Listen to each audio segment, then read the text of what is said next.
घर के वो सारे काम जो हमें खुद करने होते हैं, हमारी अपनी रिस्पॉन्सिबिलिटी होती है ना, वो तो हमें खुद ही करने होते हैं।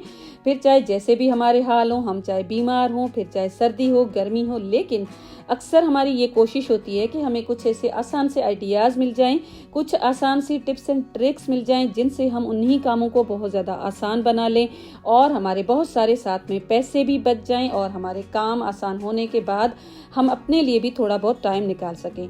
तो hello guys, once again welcome back to my channel. हमेशा की तरह आज भी आपके साथ जो वीडियो शेयर करूंगी ना, आपको बहुत ज़्यादा पसंद आने वाला है।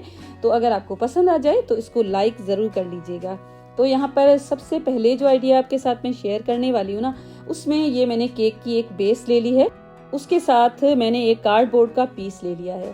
मेरे पास कुछ दिन पहले एक वीडियो में एक कमेंट आया था कि कार्डबोर्ड के साथ हमारे लिए कुछ आइडियाज़ आप शेयर करें। तो माय डियर, कार्डबोर्ड के साथ तो मैंने बहुत सारे आइडियाज़ शेयर किए हैं। आप 5 मंथ या 6 मंथ पुरानी अगर मेरी वीडियोज़ आप देखेंगे ना, उनमें मोस्टली मेरे जो भी आइडियाज़ होते हैं ना, उनमें मैंने कार्डबोर्ड यूज़ किया हुआ है और बहुत सारे आइडियाज़ मैंने कार्डबोर्ड को लेकर शेयर किए हैं और जो आपने बहुत ज़्यादा पसंद भी किए हैं। तो अब मैं इसी कार्डबोर्ड के पीस के ऊपर 2 सेंटीमीटर के जितने पहले मैंने डॉट्स लगाए, उसके बाद लाइंस लगा दी और उसके बाद मैंने इनको कर दिया है कट। तो लाइंस लगाने के बाद अच्छी तरह से इनकी कटिंग हो जाएगी। थोड़ी बहुत रफ एजेस अगर हैं तो उनको आप स्मूथ कर लें, क्योंकि कार्डबोर्ड को कट करना थोड़ा सा मुश्किल हो जाता है कभी कभी अगर हमारे पास कोई अच्छा सा कटर मौजूद ना हो तो उसके बाद ये जो केक बेस है, इसके ऊपर इनको मैं स्टिक कर लूँगी। वाइट ग्लू के साथ मैंने स्टिक किया है। अगर आप चाहें तो ग्लू स्टिक भी यूज़ कर सकते हैं, कोई और आप ग्लू यूज़ कर सकते हैं। तो इस तरह से अगर आपके पास कोई केक बेस मौजूद नहीं है तो आप कोई भी राउंड शेप का कार्डबोर्ड कट कर सकते हैं, क्योंकि अक्सर हो जाता है ना इसे केक बेस, जब भी केक हम लेकर आते हैं तो उनको डस्टबिन में फेंक देते हैं। तो मेरे पास तो कुछ दिन पहले ही केक आया था, तो इसको मैंने संभाल के रख लिया था। अब इसकी जो एक्स्ट्रा जितनी भी पट्टियाँ हैं ना, उनको मैं कट कर दूंगी। तो थोड़ी सी मैंने एक्स्ट्रा कट करी थी ताकि इसका जो शेप है ना अच्छा सा आ जाए। तो इस तरह से दोनों साइड्स पे मैंने राउंड हल्का सा इसको दिया और इस तरह से मैंने इसको कर दिया है कट। तो कट करने के बाद इसके ऊपर मैंने कलर अप्लाई किया है, रेड कलर का एक्रिलिक पेंट। अगर आपके पास कोई और पेंट पड़ा है, बच्चों का जो पेंटिंग में यूज़ करते हैं ना बच्चे, वो भी अगर आपके पास पेंट पड़ा है ना तो आप इसके ऊपर अप्लाई कर सकते हैं। मेरे पास तो ये एक्रिलिक पेंट पड़ा होता है तो मैं यूज़ करती रहती हूँ। और इनको अगर आपको लेना है ना तो आप इनको दराज से ले सकते हैं, लिंक्स मैं आपको दे दूँगी। और उसके बाद 2 पीसेस मैंने और लिए हैं कार्डबोर्ड के और इनकी जो मेजरमेंट है वो मैं स्क्रीन पे आपको दे दूँगी। और उसके बाद इनकी जो एजेस है ना काफ़ी ज़्यादा रफ़ हो जाती हैं तो सामने से बिल्कुल नज़र आती, तो मैंने इसके ऊपर मास्किंग टेप लगा दिया है। मास्किंग टेप भी इस तरह से हम इसके ऊपर लगा सकते हैं, नहीं तो फिर अगर आप चाहें तो कागज़ की स्ट्रिप्स कट करके उनको भी ग्लू के साथ इस तरह से स्टिक किया जा सकता है। दोनों ही बेस्ट आइडिया हैं, कोई भी आइडिया आप अप्लाई कर सकते हैं। इस तरह से इसकी जो एजेस है ना रफ, वो बिल्कुल हाइड हो जाएंगी, सामने से जो होल्स वगैरह है ना बिल्कुल भी नज़र नहीं आएंगी। और उसके बाद दोबारा कहीं पर मुझे लग रहा था कि कलर अभी रहता है, उसको भी मैंने पूरा कर लिया और इन दोनों पीसेस के ऊपर भी मैंने पेंट कर दिया है सेम रेड कलर का। और अच्छी तरह से ये पेंट अप्लाई हो जाता है, एक ही कोट इनफ रहता है, ज़्यादा कोट लगाने की भी कोई ज़रूरत नहीं पड़ती, क्योंकि ये जो कलर्स है ना इनकी पिगमेंटेशन बहुत ही अच्छी है। साइड से भी बिल्कुल मैंने इनको कर दिया है कवर। अब मैं इसको इसके ऊपर स्टिक करने वाली हूँ और यहाँ पर मैं यूज़ करने वाली हूँ ग्लू गन। वाइट जो वुड ग्लू है उसके साथ भी ये स्टिक हो जाता, लेकिन मैंने यहाँ पर ग्लू गन इस्तेमाल की है। ऊपर से जहाँ पर भी वाइट टेप नज़र आ रहा है ना, उसको मैं बाद में कवर कर दूंगी। तो ये इस तरह से दोनों पीसेस मैंने इसके ऊपर कर दिए हैं स्टिक। अब जो भी वाइट पीस नज़र आ रहे हैं उनके ऊपर मैंने रेड कलर कर दिया है, बिल्कुल मैंने इसको फिनिशिंग दे दी है। तो ये छोटे छोटे से जो शेल्व्स हमने बनाए ना, इनकी बैक साइड पे मैंने कलर नहीं अप्लाई किया क्योंकि नज़र भी नहीं आता। तो बस उसके बाद मैंने एक डोरी का लूप बना लिया और इसकी बैक साइड पे इस तरह से मैंने इसको कर लिया है स्टिक और बस इसको वॉल पे मैंने कर लिया है हैंग। और एक छोटू सा क्यूट सा हमारे पास ऑर्गेनाइजर कह सकते हैं, या तो फिर आप इसको कोई शोपीस बोल सकते हैं, कुछ भी आप इसको बोल सकते हैं। जहाँ पर भी आप इसको लगाएंगे ना तो बहुत ही अच्छा लुक देने वाला है। किसी भी कॉर्नर पे आप इसको लगा दें, किसी भी वॉल पे अगर आप इसको स्टिक करके या तो फिर हैंग करके अगर आप रखेंगे ना तो बहुत ही अच्छा सा एक लुक आएगा और इसको कोई कह भी नहीं सकेगा कि इसको आपने अपने घर पे ही कार्डबोर्ड के बेकार पड़े हुए पीसेस के साथ बनाया है। अब ये आपको छोटा सा जो पाउच नज़र आ रहा है ना, इसमें और बीज हैं और ये अक्सर आपको स्टेशनरी के शॉप में आपने देखे होंगे और अगर आपके घर में बच्चे होंगे ना छोटे तो आपके घर पे तो ये ज़रूर मौजूद होंगे। लेकिन मैंने तो इसको दराज से ऑर्डर किया है क्योंकि मुझे ये बॉल्स बहुत अच्छे लगते हैं, इनके कलर्स भी बहुत अच्छे लगते हैं, तो मैंने इनको ऑर्डर किया हुआ है। इस तरह के कुछ ये छोटे छोटे से दिखते हैं, लेकिन जब आप इसको पानी में सोक करेंगे ना तो ये डबल ट्रिपल बड़े हो जाएंगे। तो यहाँ पर आप देख सकते हैं मैं पानी लेकर आ गई हूँ और इसको इसके अंदर डाल के और तकरीबन 2 से 3 घंटे अगर मैं रखूंगी ना इनको तो ये खुद ब खुद बड़े हो जाएंगे। और उसके बाद मैं आपको दिखाने वाली हूँ किस तरह से मैं इनको यूज़ करने वाली हूँ। अगर आपके घर में मौजूद है ना तो इनको आप इस तरह से ज़रूर यूज़ कीजिएगा। उसके बाद ये वेस्ट पड़ा हुआ एक मेरे पास गिलास है, अगर आपके पास कोई जार पड़ी है ना तो वो भी आप यूज़ कर सकते हैं। और इसके अंदर मैंने डाल दी है मनी प्लांट की एक कटिंग। अब ये 2 से 3 घंटे के बाद इनका लुक है, आप देखिएगा कितने ये बड़े हो चुके हैं और डबल से ट्रिपल इनकी क्वांटिटी हो गई है। जेल टाइप ये लगते हैं, लुक वाइज बहुत ही अच्छे लगते हैं। और जब मैंने इसको इसके अंदर डाला ना तो बहुत ही अच्छा इस ग्लास का लुक आ रहा था। तो इस तरह से मनी प्लांट की कटिंग के अंदर ही मैं ये सारे बॉल्स इसमें डाल दूंगी। थोड़ा बहुत अगर पानी पड़ा है ना वो भी मैं रहने दूंगी और उसके बाद इसको मैं किसी भी जगह पे डेकोरेट करूंगी ना तो वो जगह बहुत ही ब्यूटीफुल दिखने वाली है। तो मेरे पास काफ़ी ज़्यादा ये हो गए थे तो एक जार में भी मैंने इनको भर लिया था। और यहाँ पर आप देखें कितना प्यारा ये लुक दे रहे हैं। कहीं पर भी आप इसको इस तरह से रख सकते हैं, अपने घर को बहुत ही अच्छी तरह से आप डेकोरेट कर सकते हैं। डेकोरेशन के लिए हम अक्सर मार्केट से एक्सपेंसिव डेकोरेटिव पीस लेकर आते हैं ना, तो इस तरह से रियल प्लांट के साथ हम अपने घर को बहुत अच्छी तरह से डेकोरेट कर सकते हैं। वो जो स्पेस होती है ना बहुत ही अच्छी लगती है। मुझे तो रियल प्लांट्स बहुत अच्छे लगते हैं, खास तौर पे ये जो मनी प्लांट है ना इसको तो हर जगह पे मैंने इस तरह से लगाया हुआ। छोटे छोटे से ही आइडियाज़ होते हैं जिनके साथ हम अपने घर को बहुत अच्छी तरह से मैनेज कर सकते हैं। जैसे जब हम इस तरह से टी बैग को यूज़ करते हैं तो अक्सर हम इसको फेंक देते हैं, तो इसको बिल्कुल भी ना फेंका करें। बहुत सारे काम इससे भी आप ले सकते हैं।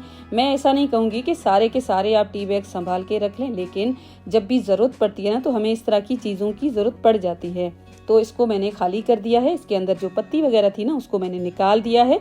अगर आप ग्रीन टी का टी बैग यूज़ करते हैं तो वो भी आप यूज़ कर सकते हैं। और इस तरह से जब इसको निकाल दूंगी ना तो उसके बाद मैंने एक ले लिया है डिस्पोजेबल बोल। तो इस तरह के बोल्स भी हमारे घरों में अक्सर पड़े रहते हैं। इसकी जो लिड है ना उसके ऊपर मैंने सोराख कर लिए हैं हल्के से और उसके बाद इसको इसके अंदर मैं डाल दूंगी और वापस से इसको मैं कर दूंगी बंद। तो ये हमारे किस काम आने वाला है, तो अक्सर हमारे जो फ्रिज होते हैं ना उसमें कोई ऐसी चीज़ जब हम रख देते हैं ना तो बहुत ज़्यादा स्मेल हो जाती है जो बिल्कुल भी अच्छी नहीं लगती है। तो उसके लिए आप इसको अपने फ्रिज में रख सकते हैं। जो भी बदबू वगैरह होगी ना फ्रिज में तो ये चाय की पत्ती एब्जॉर्ब कर लेगी, आपके फ्रिज में फिर कोई भी स्मेल नहीं आएगी। विंटर्स में काफ़ी सारे ऐसे काम होते हैं ना जो करना बहुत ज़्यादा मुश्किल हो जाते हैं, जैसे बर्तन वॉश करना और उसके साथ ये जो हमारा गैस स्टोव है ना इसको क्लीन करना, क्योंकि रेगुलर बेसिस पे ये यूज़ होता है, बहुत ज़्यादा गंदा हो जाता है। अगर हम इसका ठीक से ख्याल ना रखें ना तो इस तरह की इसकी कंडीशन हो जाती है जिसको वापस से क्लीन करना बहुत ज़्यादा मुश्किल होता है। मुझे तो बहुत ज़्यादा मुश्किल लगता है। तो मेरी ना अक्सर यही कोशिश होती है कि किस तरह से मैं यूज़ करूं ताकि ये बिल्कुल गंदा ना हो, गंदा हो भी ना तो उस तरह से बिल्कुल जल ना जाए। तो मैं अक्सर ये जो इसके बर्नर्स है ना उनको फॉइल पेपर में रैप करके रखती हूँ। इस तरह से भी इसकी काफ़ी सारी बचत हो जाती है।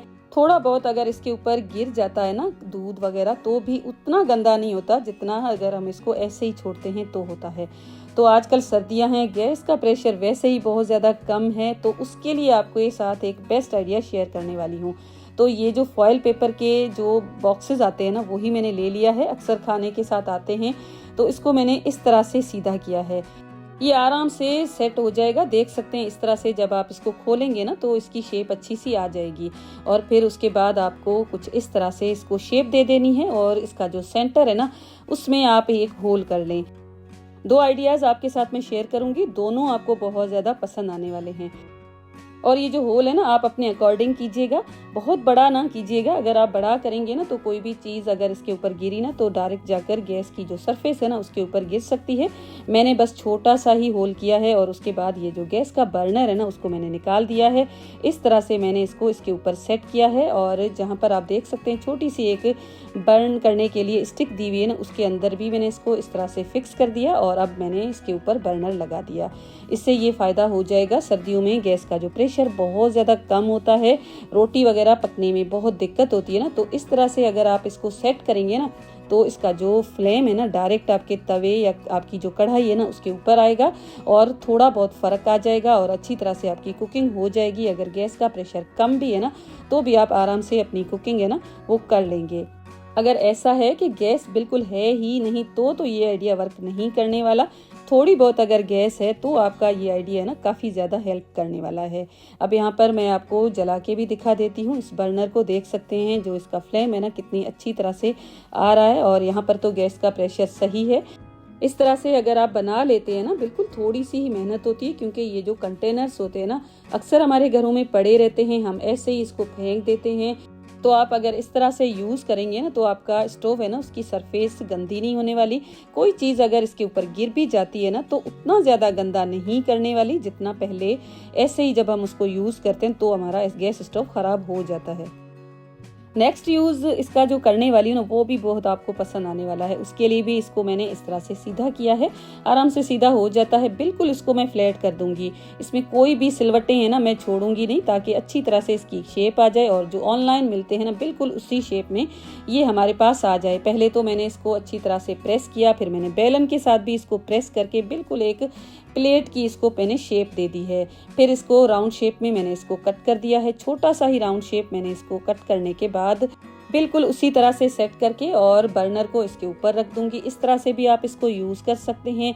इस तरह के ये जो आपको मार्केट में मिलते हैं ना जो दराज पे या किसी भी ऑनलाइन शॉप पे, तो उसके रिव्यूज़ मैंने चेक किए थे, बिल्कुल भी अच्छे नहीं होते हैं। उनकी जो क्वालिटी होती है ना बिल्कुल अच्छी नहीं होती। इस तरह से बिल्कुल ज़ीरो कॉस्ट के साथ आप सेम चीज़ अपने घर पर बना सकते हैं। ये भी मैंने बना के बहुत दिन यूज़ किए थे और फॉयल पेपर लगाने का बर्नर पे ये फ़ायदा हो जाता है। यहाँ पर आप देख सकते हैं बर्नर जला तो है क्योंकि इसको मैंने काफ़ी दिन यूज़ किया है, लेकिन उतना ज़्यादा नहीं जलता है। हल्का सा ही हम इसको रब करके अपने हाथों से इसको क्लीन कर सकते हैं। बहुत ज़्यादा इसको रब करने की कोई ज़रूरत ही नहीं पड़ती।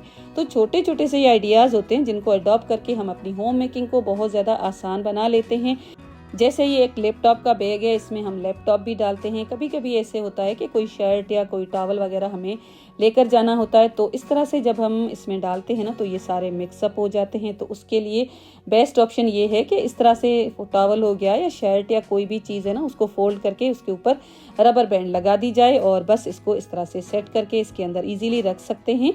तो बस आज का था मेरा इतना ही वीडियो। आई होप आज का वीडियो आपको पसंद आया होगा। पसंद आया है तो वीडियो को लाइक ज़रूर कीजिएगा, शेयर कीजिएगा और उसके साथ साथ चैनल पे फर्स्ट टाइम आए हैं ना तो प्लीज़ चैनल को सब्सक्राइब ज़रूर कर दें।